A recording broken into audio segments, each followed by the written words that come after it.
But we got a really fun show for you today. I'm so excited because I get two beautiful ladies in the studio with me. Aren't we though? You certainly are. You know, I've got an affinity for a blonde with a red stripe. And she keeps telling me it's natural. I'm not sure. You tell me what you think. And if you can't see it because you're listening to CHRI, you can always go onto the YouTube channel and check out the red stripe. Tell me whether you think it's natural. Today we're going to talk about, this was really fun actually, because Leah, who's our guest, Leah said to Yetta, I was thinking or pondering or interested in gathering more information about becoming a real estate agent. And Yetta said, okay, great. Let's get together and discuss it. And then a couple minutes later, Yetta thought, let's get together and discuss it on air live. Won't that be fun? So here we are. I thought so. Yeah. And Leah, what thinks did you so. think? Well, it's a little outside my comfort zone, but that's how you grow, right? So here I am. There you go. So well, it's a good test, actually, to see if you'll be good at real estate. Yeah. It's a good test whether you're willing to get out of your comfort zone and do the things that are required to help people buy or sell real estate. That was smart. Did you like that segue? I did. Yeah. So this is the inside track on real estate with the Decker team. And I'm Ken Decker. And I'm Yetta Decker. And this is Leah Dixon. And Leah Dixon is brilliant. Because you are. I've watched you over the years. And thinking about a career in real estate's a big deal. And I know it's been kind of on your mind a few times over the years. And there were some years ago that you actually did some real estate related work for us. I did, yes. I remember that. Yeah. That was so much fun. It was fun. Oh, yes. Online stuff. Yeah. Around giving good, solid reports around values. And it was before the internet age even. So we were mailing stuff. Mm-hmm. I mean, it was quite the project. It was. Well, it was still internet. The internet was live and well. And we were mailing the reports. Let's be honest, Yetta. Leah's not that old that she could have been working for us pre-internet. Okay. There was a little bit of both going on there. There was. Yeah. I remember. Yes, there was. Okay. So Leah has, because she's very studious and very smart. Not smart like me, like SMRT, but SMART. And she has created a list about the length of my arm that she'd like to ask us. So let's start. Let's jump right in. You want to jump right in, Yetta? Sure. And the only disclaimer I want to give you, You're going to give a disclaimer. I am going to give a disclaimer because I saw the length of the list and I read the questions and I went, I can answer them all. Ken can answer them all. We thought it'd be fun for you to hear both of us because we're going to bring some of the answers with a slightly different perspective, right? A little bit more information than potentially if only one of us was answering the questions. I've learned a long time ago, my perspective is rarely your perspective. And I learned that a really long time ago too, that my perspective is rarely your perspective. Exactly. That's and so what together, makes it beautiful. Right. So together you get a pretty broad perspective, which is awesome. And we know that we have way more questions than we're probably going to have time to answer. So I did promise Leah that we will have a one-on-one. Maybe we'll just keep the camera rolling and we can just put more than one show up or... Well, let's see how we do. Okay. Go for it. Okay. Well, I guess where we could start is maybe you could take me through the average day of a real estate agent. Just the things that you spend most time on, things that... My first answer was there is no average day. Now, that being said, in any business, whether it's real estate, selling widgets, a service business, cleaning houses, it doesn't matter. Even education, even the public education and the Catholic education and the private schools, they all have one initial need, and that's lead generation. You can't go to work selling, you can't provide your widget. You can build widgets, but you can't provide it to somebody until you find somebody that needs your widget. or that they have a problem that your widget will solve. Or your service is what you're saying in Yes. this case. Because does a real estate agent have a widget? No, we are a widget. Because the only thing we have is our service. Yes. That's and our our widget. tools and our Right. expertise, our knowledge. Yeah. And so part of the day is finding people through, could be networking, could be your daily life, it could be advertising, it could be marketing. Some way you have to find people who have a need to buy or sell real estate. And so part of our day is finding that. And we're kind of like matchmakers, like, like we could have a dating... Matchmaker, make me a match? Yes, exactly. We could have a dating service, but when you date a house, it's a long-term commitment. Okay? So we're matching. And to be able to match, we need to find people who want to sell, and we need to find people that want to buy. And we're going to match make so that we find the right house for the right buyer and the right buyer for the right house. So part of your day is going to be finding those people. And it's not a 9-to-5 job. We might be at a party, a social, just having a good time, and somebody will come up and say, hey, I'm thinking of selling my house. Well, now you're a realtor. Right. Okay? And so that's how you maybe find somebody. But that person needed to know that you were a realtor to start with. So I always tell my agents, don't be a secret agent. Right? You have to be in the market a little bit so people know that you sell real estate. So you probably see cars out there that are, you've probably seen our cars with the Decker Team stripe on them. And you go, oh, and people wave to me and I wave back. I don't have a clue who you are. But, are you supposed to admit that out loud? yes. Yeah, I do it too. That's not because I don't try. I do look and I try to, safely while I'm driving, look who just waved at me or who honked at me. And sometimes I go, am I driving poorly or do they just know me? So, ways of wearing a name badge is another way of not being a secret agent. And so the percentage of time, because I think this is probably the most important question. And it's the biggest filter almost of whether you're going to succeed in real estate or not. Because if you are somebody that goes, I love houses, or I love people, because those are really the two things you better love if you're going to get into real estate, right? And you better love people more than you love houses. Right. The people are actually more important. You don't really even have to love houses. You have to love the people.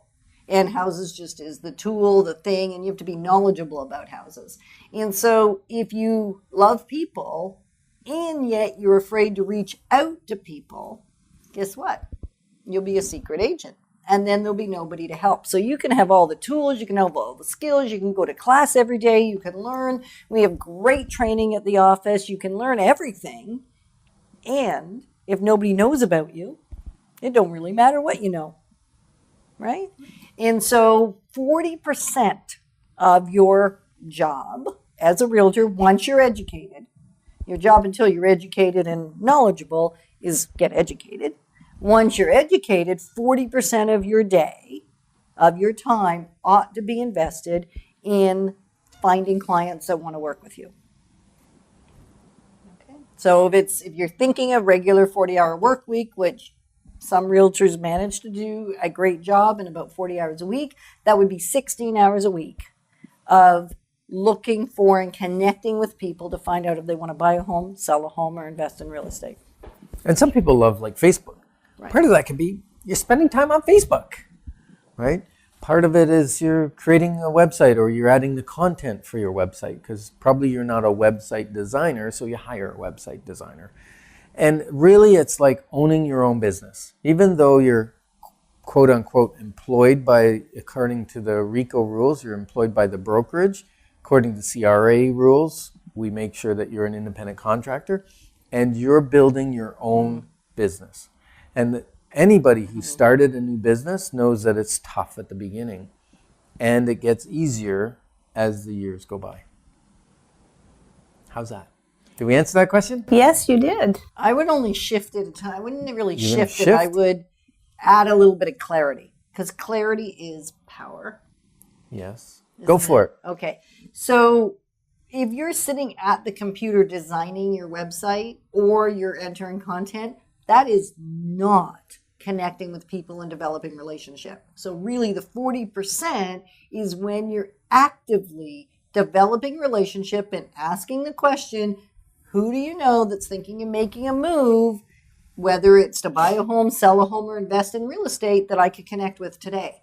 That would be connecting, or just developing relationship, provided they know what you do for a living. Because if they don't know, it's a bit of a problem. So it's not the behind the scenes, it's the face to face. It could be face to phone, right? It's some way of connecting with another person to just talk about what they want to know about real estate. Like, what questions do you have? You may even be listening now going, well, I never really thought about a career in real estate, except I have a lot of friends that have said to me all my life, you'd make a great realtor. You're amazing with people. And that's how a lot of people come into real estate. How do they know that when they look at somebody and they say, you'd make a great realtor? Well, I think what they're saying is that they have a great personality and they're a people person and they're somebody that provides great service. That's what I'm going to make it mean. Okay, because I think that's one of Leah's questions. That is. I was looking for, what sort of personality traits make a good realtor. And obviously being outgoing is one of them. Mm-hmm. You have to be able to get out there and mingle with people. So what other personality traits would be an asset for a real estate agent? A little bit of, I call it thick skin. Sometimes you got to let things flow off your back like a duck, like water off a duck's back.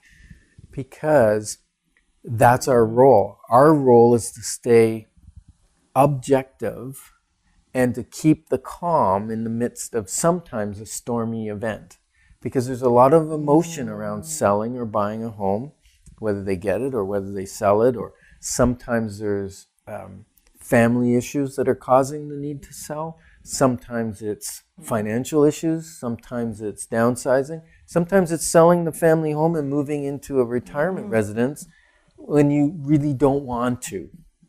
But family's saying maybe you should, or you're recognizing that you can't maintain it anymore.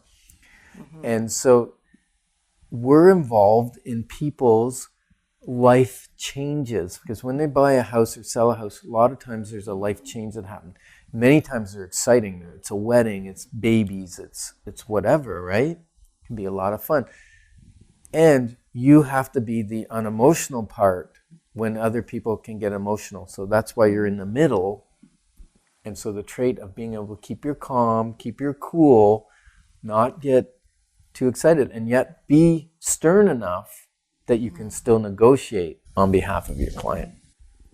Does that answer that? It does. And things, you never know what's going to happen. So one of our clients not that long ago, it was really hard for her to make the move. And I had met with them 15 years ago and occasionally thereafter, and they already knew it was kind of time to sell the home that they'd lived in for a long time. It took them 15 years to decide? Uh-huh. It's a good thing you've been in the business a long time. Longevity is a good thing as a realtor. Longevity is a good thing, period. It is. And unfortunately, the husband had passed away. So now there was a single woman living in the house, and she still really was not ready to make the move. And yet all the family knew it was time. Mm-hmm. So we actually chose to go together, which we seldom do, because it just required the extra hand-holding, and we knew that.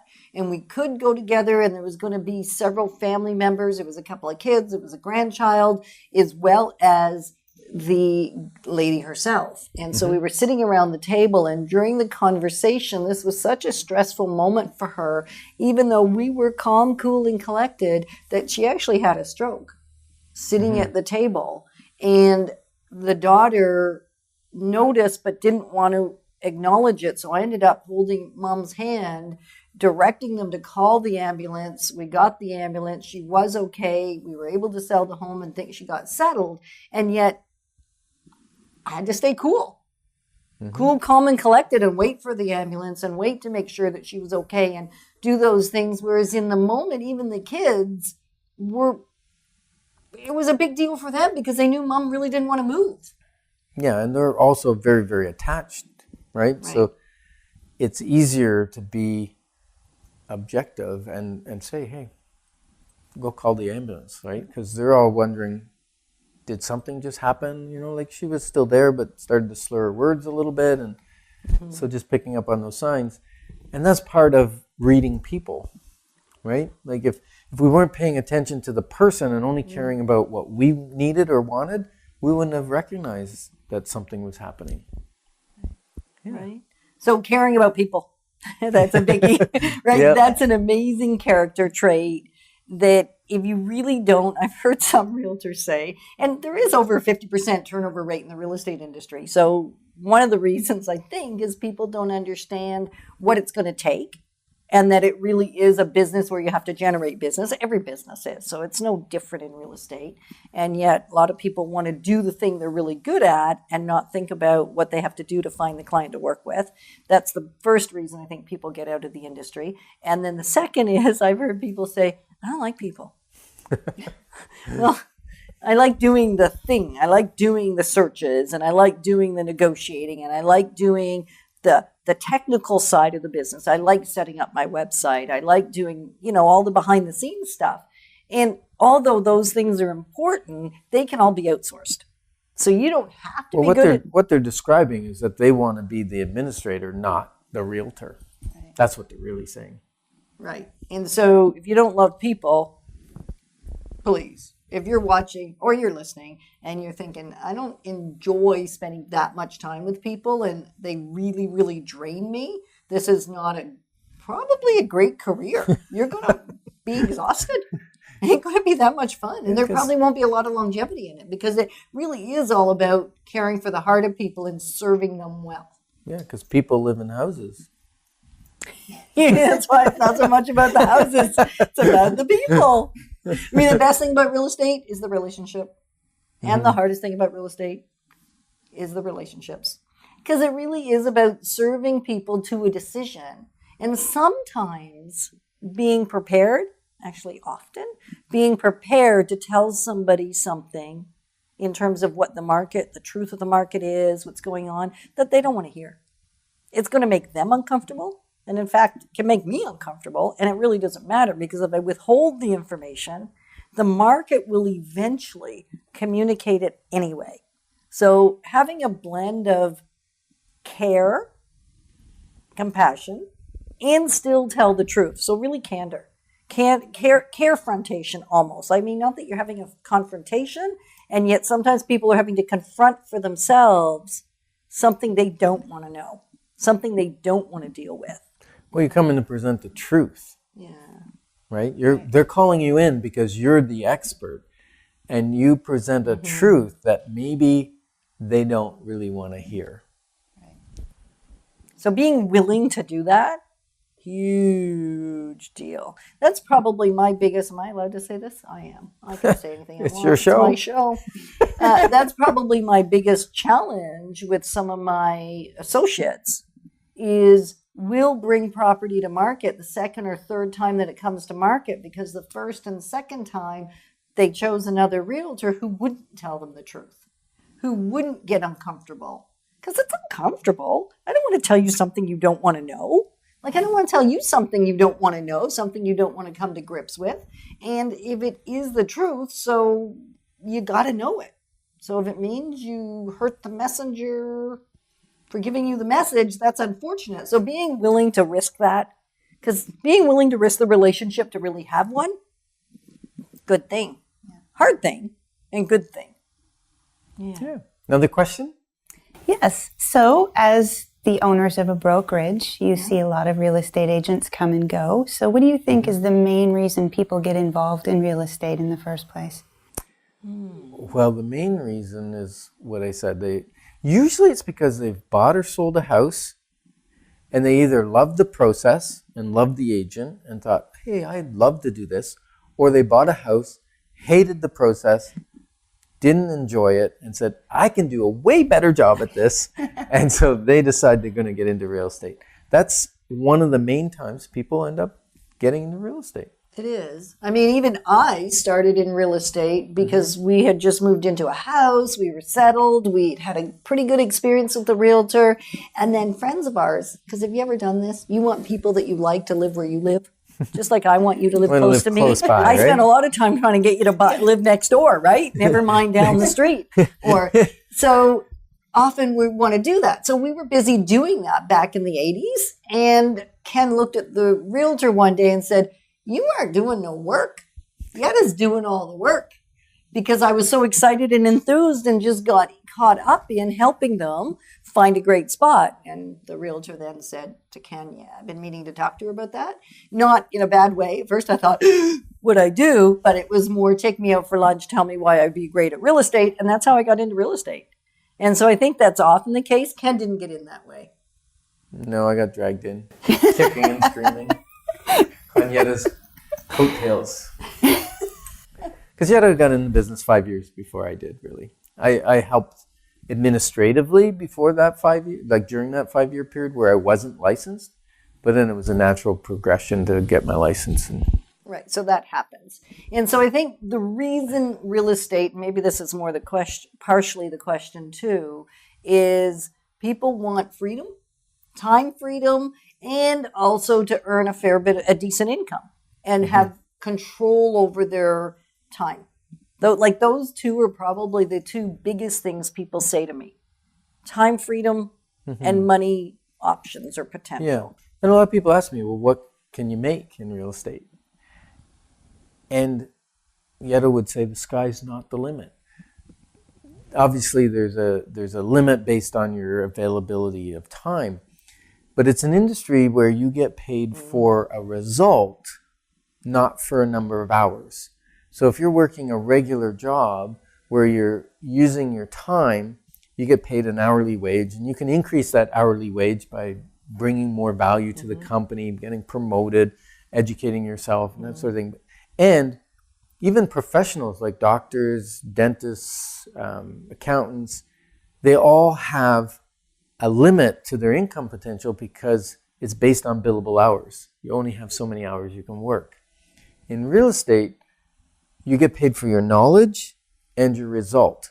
And if you don't provide a result for your client, You don't make anything. you get paid zero. And in fact, you still spend thousands, Yeah. right? It can still cost you thousands of dollars. As And if in the end you don't sell the house for someone, you spend all the money on the marketing, the advertising, you pay all the upfront fees. Stop. And if it doesn't sell, you don't earn any income, and it doesn't cost the seller anything. And it costs you a lot of And money. it costs you a lot of money. But the beauty is you get paid for a result. So whether it takes 1 day or 6 months to sell a property, you get paid the same amount of money. And as a matter of fact, you get more accolades if you sell it in 1 day.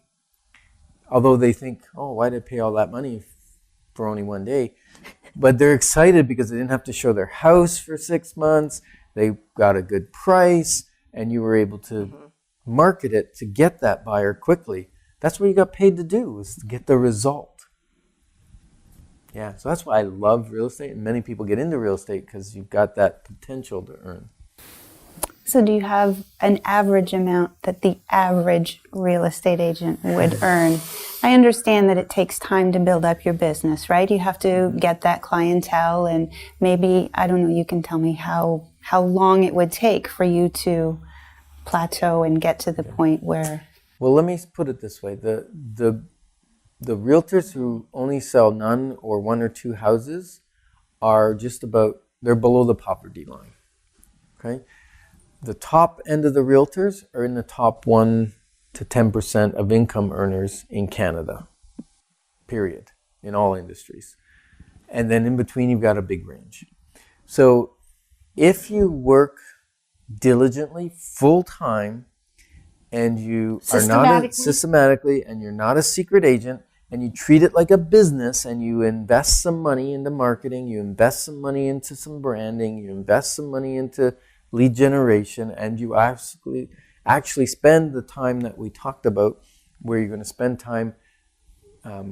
It might be calling, it might be door knocking, it might be Facebook interaction. It can be all kinds of ways that you connect with people. Might be network clubs, it might be social events, it may be a combination of all of the above. Yeah. There's not one way, and you don't have to do all of them. You have to find the ones that you like best. So that's part of the secret sauce. Yeah. So I know you want a number, so I'm going to give you a number. The range is for the average realtor that's doing all that between $100,000 and $200,000 a year. Now that's gross, which means they still have to pay their car expense, their cell phone, their advertising, maybe some admin costs, and that kind of thing out of that. And their licensing fee, their insurance, and all those things have to come out of there. So it's not quite as much as that. No. And the nice thing is some of the expenses that you write off, if you had a job, you'd have one anyways. Like you have a cell phone, even if you have a job that doesn't need a cell phone, you have a cell phone. So now you're in business and real estate, that's a write-off instead of just money out of the pocket.